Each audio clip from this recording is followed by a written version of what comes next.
Subscribe now and hit the like button if you believe in second chances. Comment below. What's the biggest betrayal you've ever witnessed? The CEO's suspicion and the nanny's secret. Sarah, what on earth is going on here? Daniel Hayes' voice cut through the penthouse air like a knife. Sarah Miller looked up from the kitchen floor, cheeks soaked with tears, her mobile trembling. Her red eyes met her boss's furious gaze as he stood at the entrance, arms crossed, his impeccable suit rumpled with tension. Mr. Hayes, I can explain. Explain what exactly? Daniel took a step towards her, his voice laced with contempt. That my crystal vase was found shattered this morning? That my important contracts were scattered on the floor yesterday? Or perhaps that my security system failed twice this week? Sarah wiped her tears with the back of her hand, but didn't get up. Her uniform was crumpled and damp from crying. It wasn't intentional, sir. Things have been difficult. Difficult? Daniel let out a bitter laugh. Do you know what's difficult, Sarah? Building a company from scratch, working 18 hours a day, trusting someone, and having them betray you. The accusation hit Sarah like a slap. She managed to stand, though her legs trembled. Betray you? I would never. Enough lies, Daniel interrupted her. I've been watching. Things don't break themselves. Documents don't move by magic. And my security system doesn't fail without help. Daniel Hayes, 34, had learned not to trust anyone. His fintech company had made him a billionaire, but also a tough, suspicious man. He'd grown up in poverty, seen his own mother die because they couldn't afford her treatment, and swore he'd never be vulnerable again. Sarah, 28, had arrived in London from a small town in Yorkshire 2 years ago. She was a single mother, working 4 different jobs to send money home, where her 6-year-old daughter lived with her grandmother. Mr. Hayes, please, let me explain. There's nothing to explain. You're fired. The words fell like stones between them. Sarah felt her world collapsing. This job was the best-paying one she had. Without it, she wouldn't be able to. No, she cried, and something in her desperate voice made Daniel stop. My daughter is sick.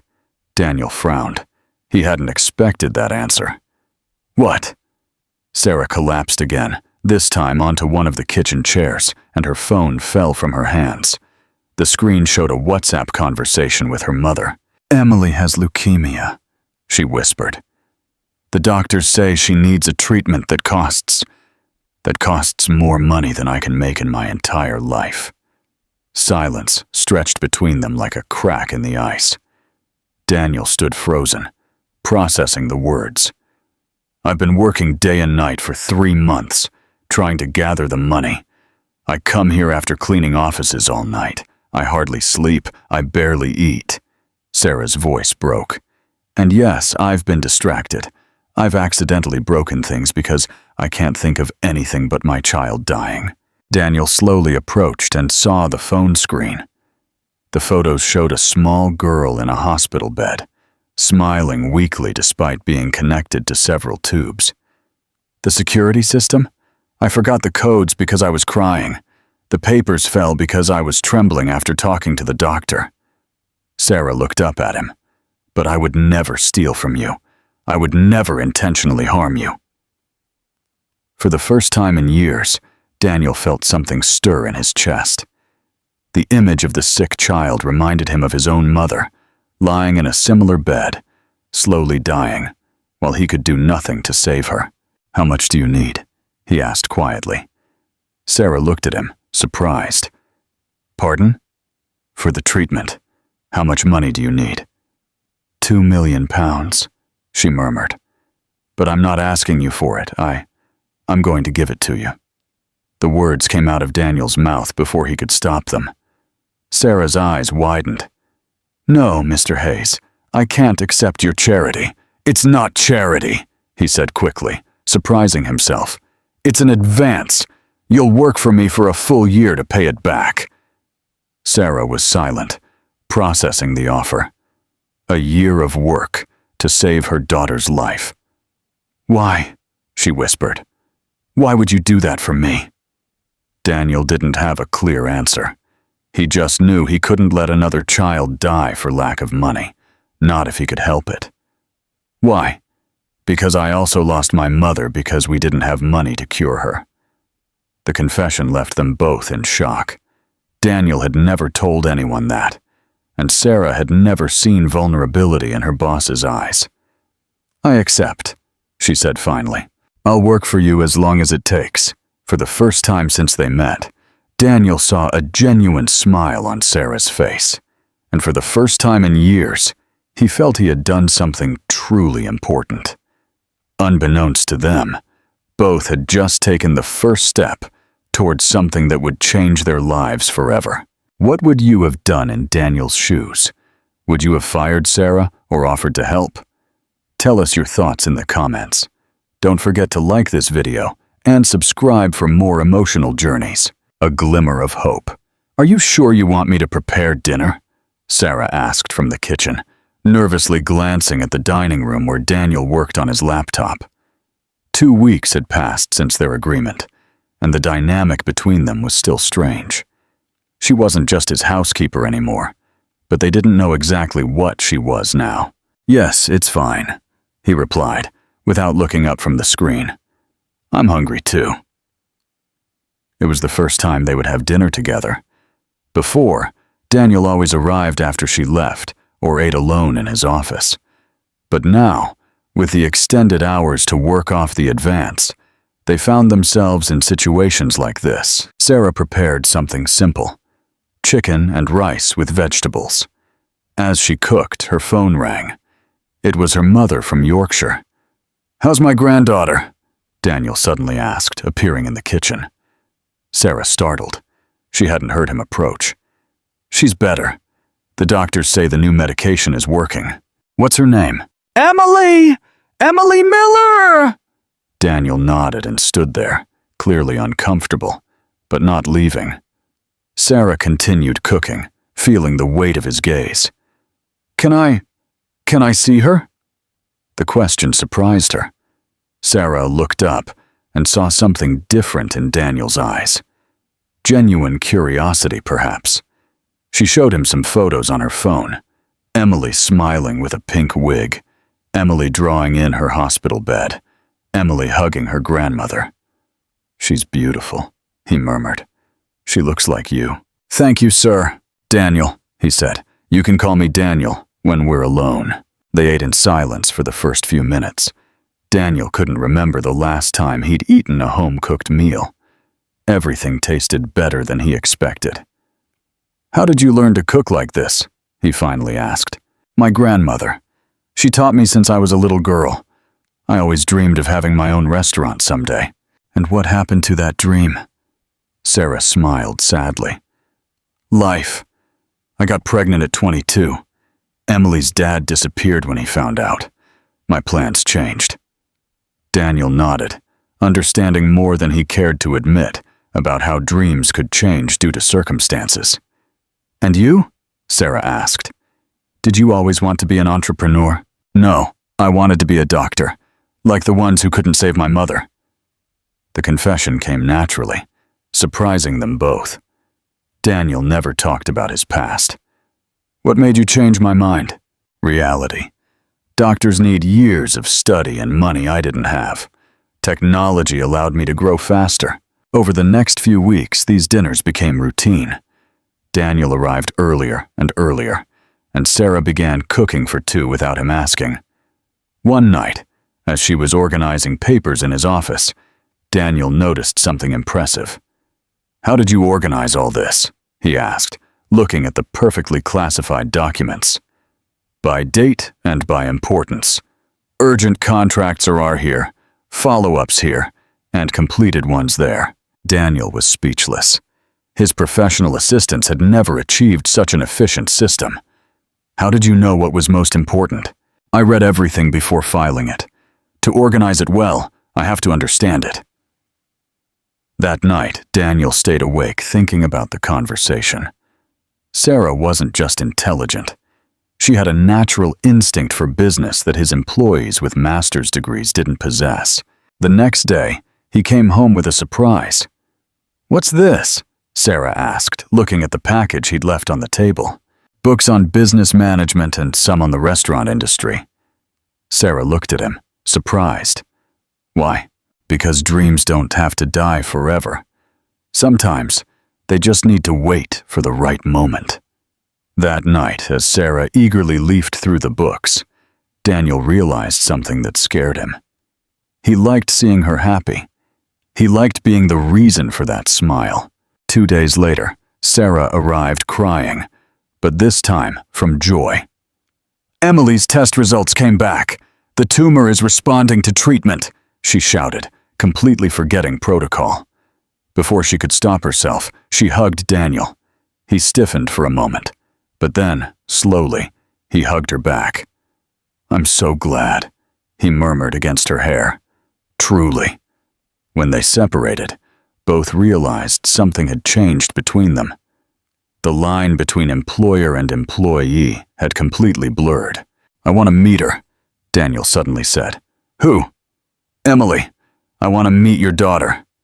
Sarah stared at him, looking for any sign that he wasn't serious. "Are you serious?" "Completely. This weekend, if you like, we can go to Yorkshire together." The proposal left them both in unknown territory. It wasn't just about work or money anymore. Daniel wanted to be part of Sarah's life, and she, to her surprise, wanted him to be there. "All right," she whispered. "But I warn you, Emily asks a lot of questions." Daniel smiled, a genuine smile Sarah had never seen before. "Perfect. I like curious girls." That night, as each of them prepared for sleep on opposite sides of the penthouse, both knew the trip to Yorkshire would change everything between them. What neither dared to admit was that they hoped it would. What do you think will happen when Daniel meets Emily? Will this unexpected connection blossom into something more? Share your predictions in the comments. Don't forget to like this video and subscribe for more heartwarming stories. A family in the making. "Mummy," Emily cried from her hospital bed when she saw Sarah enter. Daniel stood at the entrance of the room, observing the girl he had only seen in photographs. She was smaller than he expected, with a bright pink wig and enormous eyes that sparkled with joy at seeing her mother. "Of course I came, my love," Sarah said, rushing to hug her daughter. "And I brought someone who wanted to meet you." Emily looked towards the door with curiosity. Daniel slowly approached, feeling more nervous than he had been in any business meeting. "Hello, Emily. I'm Daniel. Are you Mummy's boss?" the girl asked directly. Yes, well, something like that." "Are you rich?" "Emily," Sarah admonished her, but Daniel laughed. "Yes, I have money." "Why?" "Because Mummy says only rich people can afford good doctors, and my doctors are very good, so someone rich must be paying them." The child's simple logic completely disarmed Daniel. He sat in the chair by the bed. "You're very clever." "I know," Emily replied with complete naturalness. "You're the one who's helping me get better." Daniel looked at Sarah, who nodded slightly. "Yes, I'm helping." "Why?" It was the question Daniel had asked himself hundreds of times. He looked into Emily's curious eyes and found an answer he didn't know he had. "Because clever girls like you deserve the chance to grow up and do amazing things." Emily smiled and extended her small hand. "Then we're friends." Daniel took her hand carefully, as if it were glass. "We're friends." During the hospital visit, Daniel was impressed by Emily's bravery. She explained her treatments as if they were adventures, joked about her wig, and drew a portrait of the three of them together that, although deformed, managed to move the adults. "You know what I want to be when I grow up? A doctor, to cure other children like me." Daniel felt a lump in his throat.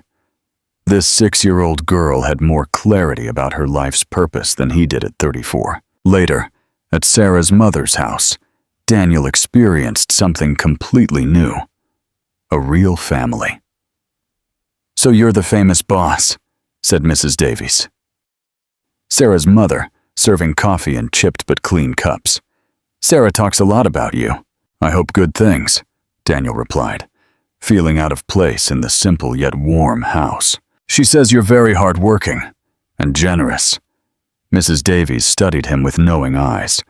"But also, that you seem sad." The direct observation caught him off guard. "I'm not sad, madam." "Of course you are. I see it in your eyes. Men who work hard to forget something always have that look." During dinner, Daniel observed the family dynamic. Sarah completely relaxed, laughing naturally, helping in the kitchen, holding Emily as if to compensate for all the weeks of absence.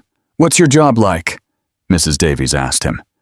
Daniel began to explain about fintech, but he realized he sounded like a robot.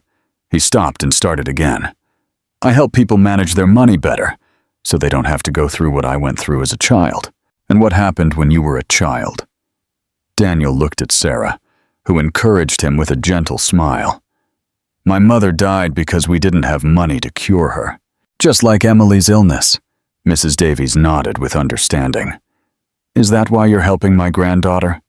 "Yes, and that's why my daughter appreciates you so much." That night, while Emily slept between Sarah and her grandmother in the main bedroom, Daniel stayed on the small sofa in the living room. He couldn't sleep. The house was very different from his silent penthouse. Here there was life, love, purpose. "Can't you sleep?" Sarah asked quietly, appearing in the living room. "I'm not used to so much noise." Sarah sat at the other end of the sofa. "Noise? Happiness," he corrected. "I'm not used to so much happiness around me." They fell silent, listening to the night sounds of the town. "Do you know what Emily told me before she went to sleep?" Sarah whispered. "What?" "That she likes you. That she wishes you could be her dad." The comment hit Daniel like lightning. He turned to look at Sarah in the dim light. "And what did you tell her?" "That things aren't always so simple, and what if they could be?" The question hung between them, loaded with possibilities neither dared to name. "Daniel, I know. We're very different. I come from a cold world, you from one full of love. I don't know how to be part of a family." "You learn," she murmured, "like everything important in life." They looked at each other in silence, and for the first time, both internally admitted what they had been feeling for weeks. It wasn't just gratitude or compassion, it was love. But they also knew that their situation was complicated. He was her boss, she her employee. He was a millionaire, she worked to survive. There were too many differences, too many obstacles. Or at least that's what they thought that night, unaware that their world was about to become even more complicated. The next day, during the drive back to London, Emily waved them goodbye with a smile that stayed etched in Daniel's heart. "Promise you'll come back?" the girl asked him. "I promise," he replied, and for the first time in years, he made a promise he truly wanted to keep. In the car, back to their reality, Sarah and Daniel spoke little. Both knew that something fundamental had changed during those 24 hours in Yorkshire. The question was, what they were going to do about it. Do you think Daniel and Sarah can overcome their differences and build a future together? Share your thoughts in the comments below. Don't forget to like this video and subscribe for the next thrilling twist, the seeds of doubt and the truth unveiled. "Daniel, we need to talk. Now." Richard Newman's voice sounded more serious than usual as he burst into the office without warning. Daniel looked up from the documents he was reviewing, surprised by the grave expression of his partner and friend from university. "What's wrong, Richard? You look upset." "It's about your housekeeper, Sarah Miller." The name made Daniel tense immediately. "What does Sarah have to do with this?"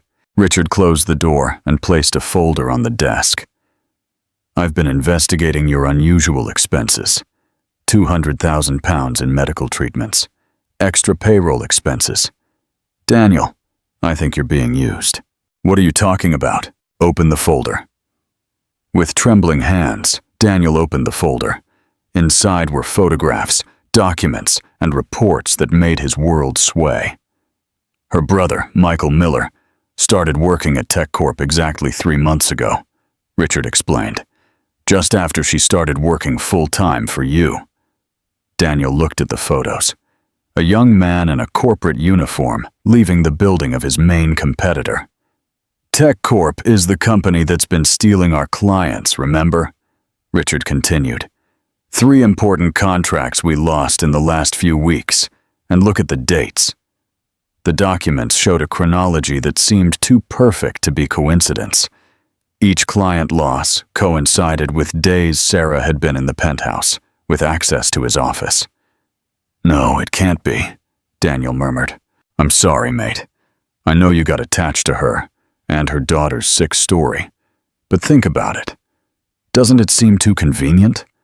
A vulnerable housekeeper who coincidentally needs exactly the amount of money you can provide, whose brother happens to work for the competition? Daniel slumped into his chair. Images from the weekend in Yorkshire mingled with the evidence in front of him. Emily's smile, Sarah's words about trusting people, Mrs. Davies's warmth. It's even possible the child isn't really sick, Richard added softly. Or that it's not as serious as she made you believe? Enough, Daniel shouted, standing up abruptly. I saw the girl. She's really sick. And what does that prove? Only that they're very good actors. Daniel, wake up. They saw you coming a mile away. Doubts began to gnaw at him. All his life, he'd learned to distrust, to protect himself. And just when he'd let his guard down, when he'd started to believe in something pure and real. That afternoon, Daniel arrived early at the penthouse. Sarah was in the kitchen preparing dinner as usual, humming a song. She looked so normal, so innocent. Sarah. She turned with a smile that vanished when she saw his expression. Daniel, what's wrong? I need you to explain some things. The cold tone made Sarah put the knife down on the chopping board. What kind of things? Your brother, Michael Miller. Why didn't you tell me about him? Sarah blinked, confused. Michael? I didn't think it was important. Why? Because he works for TechCorp. The color drained from Sarah's face. Yes, he got a job there a few months ago. He needed the money to help with Emily's expenses. Why? Is there a problem? Are you seriously asking me that? Daniel's voice turned venomous. TechCorp is my direct competitor. They've been stealing my clients for months. I didn't know. Daniel, I don't understand these business things. Of course not, he exploded. Just conveniently, you have access to my office, my documents, my contracts, and your brother coincidentally works for the company that's ruining me. Tears began to stream from Sarah's eyes. You're accusing me of espionage. Do you really think What am I supposed to believe? Daniel pulled out Richard's photographs. That all this is a big coincidence? Sarah looked at the images with growing horror. No, it's not what it looks like. Michael didn't know I worked for you. He just needed a job, any job. Yeah. And I'm supposed to believe you? Yes, Sarah cried. Because it's the truth. Because after everything we've been through, you should know me well enough to know that I would never hurt you. But Richard's words echoed in Daniel's mind. All his life, he had been taught that when something seemed too good to be true, it probably was. I want you to leave, he said finally, his voice broken. Right now. Daniel, please don't. Emily's treatment. That's over. I'm not funding this lie anymore. The cry of pain that escaped Sarah was as if she had been stabbed. She staggered backward, clutching the counter. You can't do that! Emily will die without the treatment. You should have thought of that before you played games with me. Sarah looked at him with a mixture of pain and despair that would have melted any heart. But Daniel had rebuilt his walls higher than ever. All right, she whispered, I'm going. But I want you to know one thing. I fell in love with you. Truly. And I thought you felt the same. Daniel closed his eyes, fighting the pain in his chest. "Go, Sarah." Half an hour later, Sarah Miller walked out of the penthouse with a small bag of her belongings and her heart broken into 1,000 pieces. Not only had she lost the man she had fallen in love with, but also the only hope of saving her daughter. Daniel was left alone in his penthouse, surrounded by the silence he once valued so much, and which now felt like a tomb. He poured himself a whiskey and tried to convince himself he had done the right thing. But when he found one of Emily's drawings that Sarah had left on the fridge, the portrait of the three of them together as a family, all his determination crumbled. For the first time in years, Daniel Hayes cried. And for the first time in his life, he wondered if he had made the biggest mistake of his existence. Meanwhile, on a bus to Yorkshire, Sarah held her phone with trembling hands, preparing to make the hardest call of her life, telling her mother that Emily's treatment was over. What a devastating turn. Do you think Daniel will discover the truth about Richard? Will Emily get her treatment? Share your anxious thoughts in the comments below. Don't forget to like this video and subscribe for the truth to unfold. The truth revealed and a race against time. 2 weeks had passed since Sarah left, and Daniel hadn't managed to sleep a single full night. The penthouse felt like a mausoleum, too silent, too cold. Even work had lost its flavor, and the numbers on the screens seemed blurred. "You have to get over it," Richard told him during their daily meetings. "You did the right thing. She was a professional con artist." But something wasn't right. Daniel had reviewed the reports over and over, looking for inconsistencies, some definitive proof. The facts seemed solid, but his instinct screamed that something was wrong. The last straw was a call he received that morning. "Mr. Hayes," the voice of Dr. Thompson from Yorkshire Children's Hospital sounded worried. "I'm calling about the child, Emily Miller. Her treatment was abruptly suspended, and I was wondering if there was a problem with the payments." "How is the child?" Daniel asked, feeling a knot in his stomach. "Without the medication, her condition has deteriorated rapidly. If we don't resume treatment soon, Mr. Hayes, we're talking about days, not weeks." Daniel hung up the phone with trembling hands. The image of Emily smiling with her pink wig haunted him. No matter what Sarah had done, the child was innocent. That afternoon, he decided to investigate on his own. He started by calling TechCorp, posing as a recruiter. "Michael Miller?" "Yes, he's one of our junior programmers," the receptionist confirmed. "He started 3 months ago. Excellent worker. Very dedicated. Do you know why he left his previous job? I think he worked in a factory. He needed something better paid due to family problems. Would you like me to connect you?" Daniel hung up. A factory, not a tech company. If Michael was part of a conspiracy to steal clients, why would he have left a systems-related job for a factory?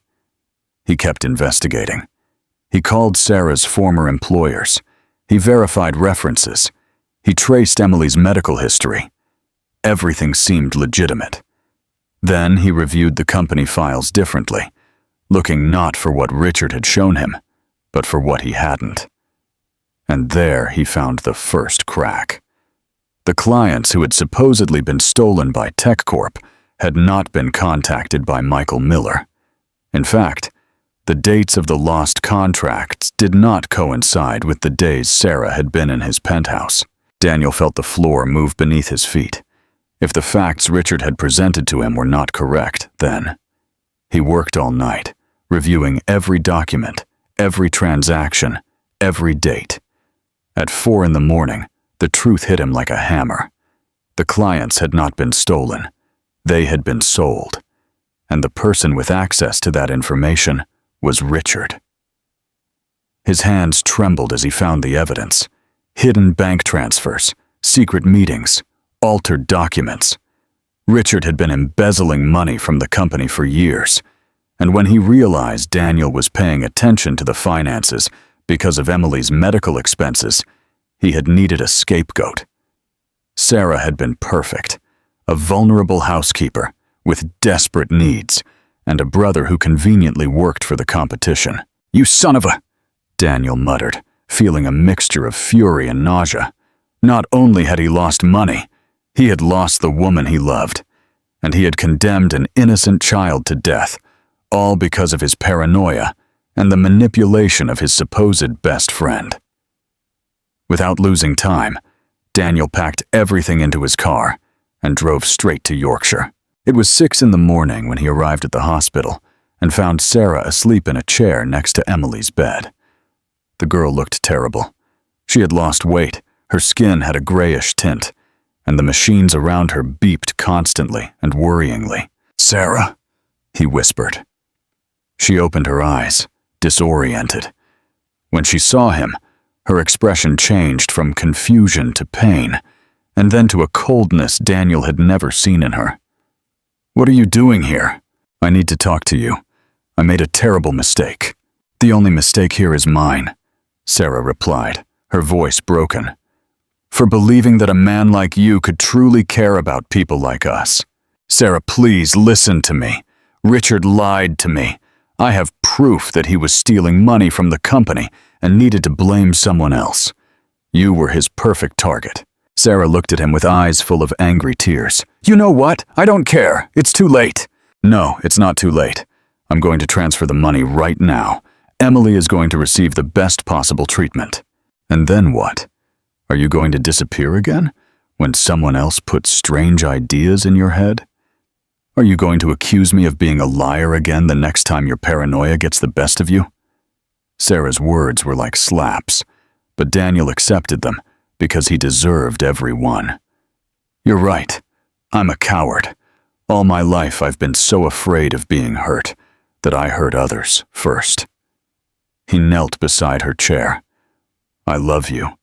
I love Emily.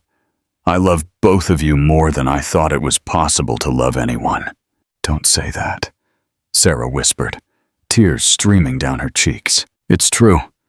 And I know I don't deserve another chance, but I'm asking for one. Not for me, but for Emily." "And why?" "Because in Yorkshire, for the first time in my life, I felt like I belonged somewhere." Sarah closed her eyes, battling between the love she still felt and the pain he had caused her. "How can I trust you again? You can't. I can only show you, day by day, that I've changed, that you are the most important thing in my life." At that moment, a weak little voice interrupted the conversation. "Daniel?" Emily had woken up. "Did you come to see me?" Daniel approached the bed, his heart breaking at how fragile the girl looked. "Yes, princess. I came to take you home." "Really? Am I going to get better now?" Daniel looked at Sarah, who, after a long moment, nodded almost imperceptibly. "Yes, my love. You're going to get better."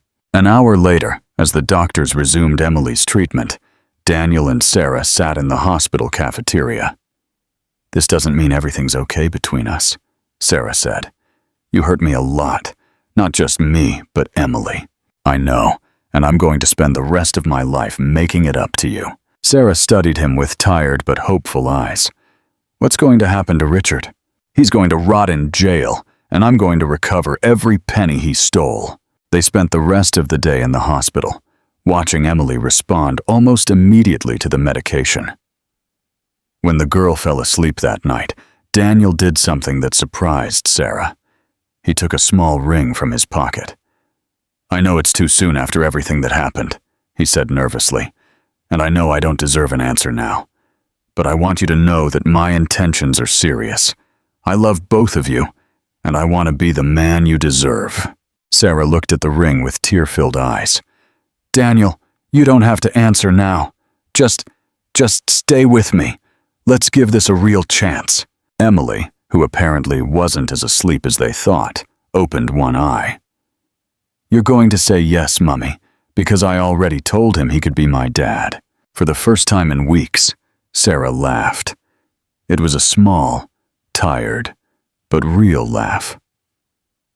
"All right," she whispered. "A chance. But if you ever doubt me again, I won't. I promise." And this time, Daniel made a promise he knew he would keep, because he finally understood that real love requires faith, not proof. What an emotional roller coaster. Do you think Sarah is making the right choice to give Daniel a second chance? Share your feelings in the comments below. Don't forget to like this video and subscribe for the heartwarming finale. A family built on trust. 6 months later, Daniel's penthouse had completely changed. It was no longer the cold, sterile space it once was. Now there were Emily's drawings on the fridge, storybooks on the coffee table, and the aroma of Sarah's home cooking filled the air every evening. "Daniel, come look!" Emily cried from the balcony, her pink wig replaced by her own hair, which had grown thick and shiny. Daniel left his laptop and ran to her.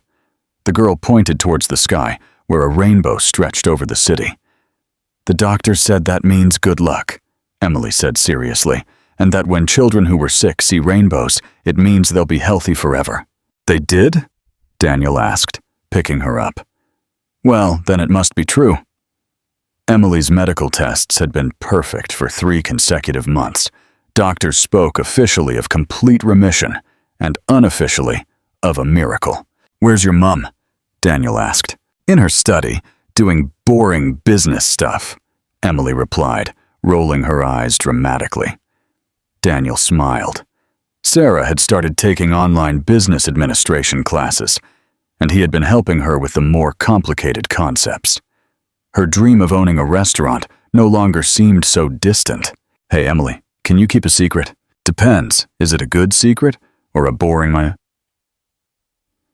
grown-up secret?" "It's the best secret in the world." Emily's eyes widened. "What secret?" Daniel put her down and knelt to her height. "Tonight, I'm going to ask your mum to marry me, but I need your help." Emily shrieked with excitement and jumped into his arms. "Yes, yes, yes! What do I have to do? I can wear my pink dress. We're going to live together forever." "Wow, one thing at a time," Daniel laughed. "First she has to say yes." "She's going to say yes," Emily replied with complete confidence. "Last night I heard her talking on the phone with Granny, telling her she loves you very much and that she's never been so happy." Daniel's heart swelled with joy. "Really? Really? Now tell me what my job is." That afternoon, Daniel carefully prepared everything. He had reserved Sarah's favorite restaurant, bought flowers, and had the ring perfectly tucked into his jacket pocket. But Emily had other plans. "Why don't you ask her here?" she asked during dinner. "It's nicer at home." Daniel looked at Sarah, who seemed confused by the conversation.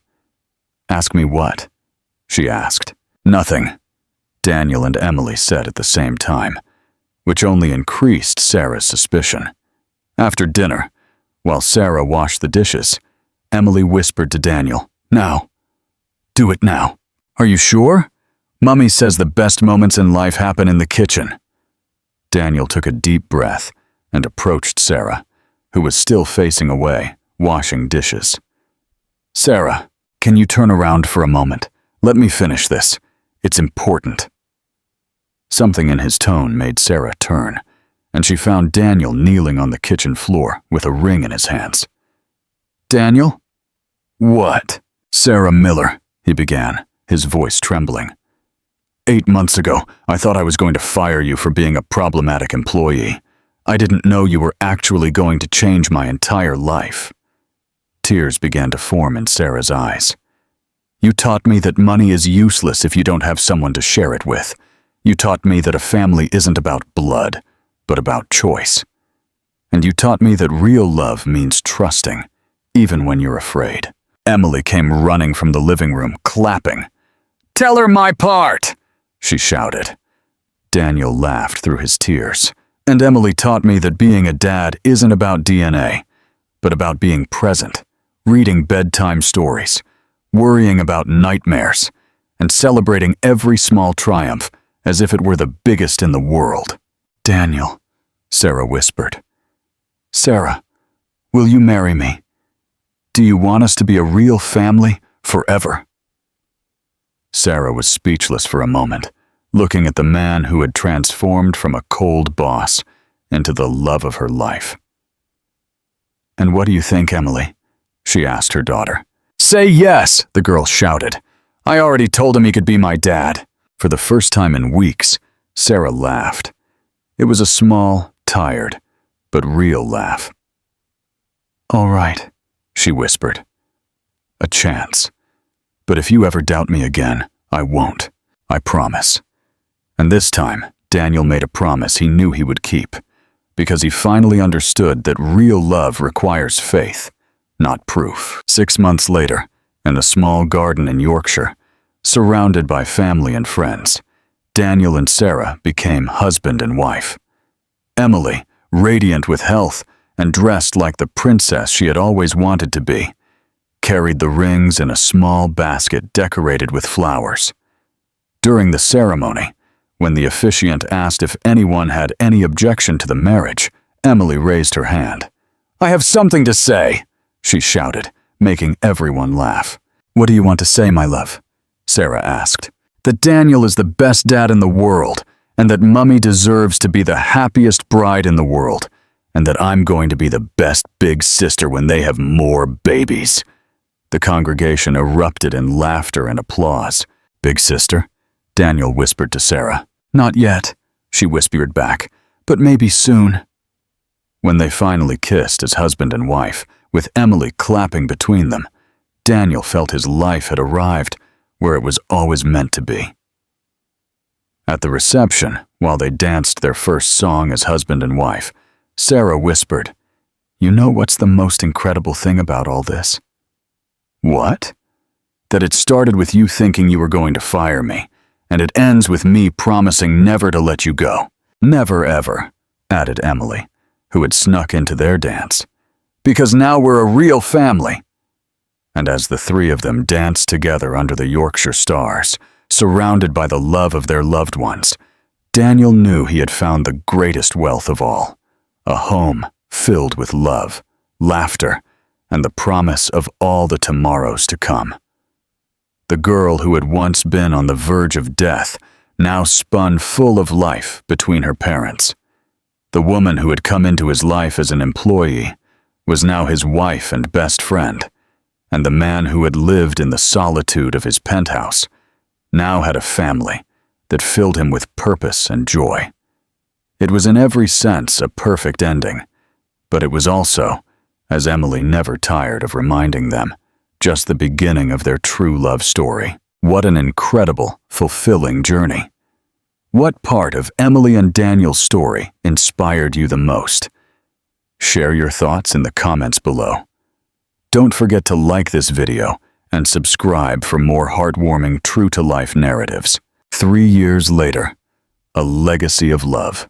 3 years had passed since that magical wedding in Yorkshire, and life had blossomed in ways none of them had imagined.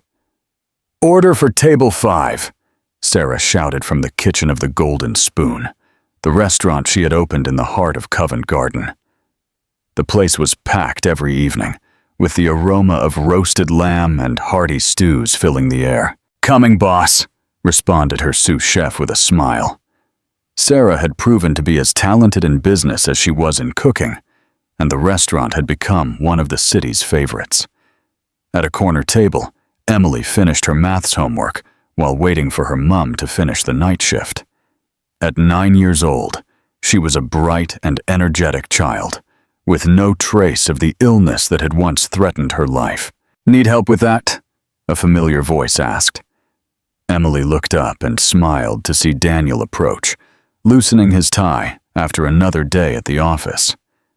"Daddy, these multiplications are really hard." "Let me see," Daniel said, sitting next to her. He was no longer the cold, distant man he once was. 3 years of fatherhood had softened him, made him more patient and affectionate. As he helped Emily with her homework, Daniel watched Sarah direct her kitchen with the confidence of an experienced chef. Her business had grown so much that they were already considering opening a second branch. "How was your meeting with the investors?" Sarah asked him when she finally approached their table, taking off her apron. "Excellent. The proposal to expand to Birmingham was approved. Daniel replied, kissing her forehead. "But that's not the most important thing I have to tell you." "Oh, really? What could be more important than doubling our restaurants?" Daniel smiled mysteriously and placed a small box on the table. "This." Sarah opened the box and found a tiny pair of yellow baby booties. "Daniel, what is this?" "It's for your birthday present, arriving in 7 months." Sarah's eyes filled with tears of joy. "Seriously? We're having a baby?" "A baby!" Emily shrieked, jumping from her chair. "I'm going to be a real big sister!" Daniel nodded, with a smile that lit up his entire face. "The doctor confirmed the results this afternoon. Everything's perfect." Sarah threw herself into his arms, and Emily joined the family hug that was now their favorite ritual. "Do you think it'll be a boy or a girl?" Emily asked excitedly. "It doesn't matter," Sarah said. "What matters is that we're going to be an even bigger family, and that the baby is going to have the best big sister in the world," Daniel added, picking up Emily.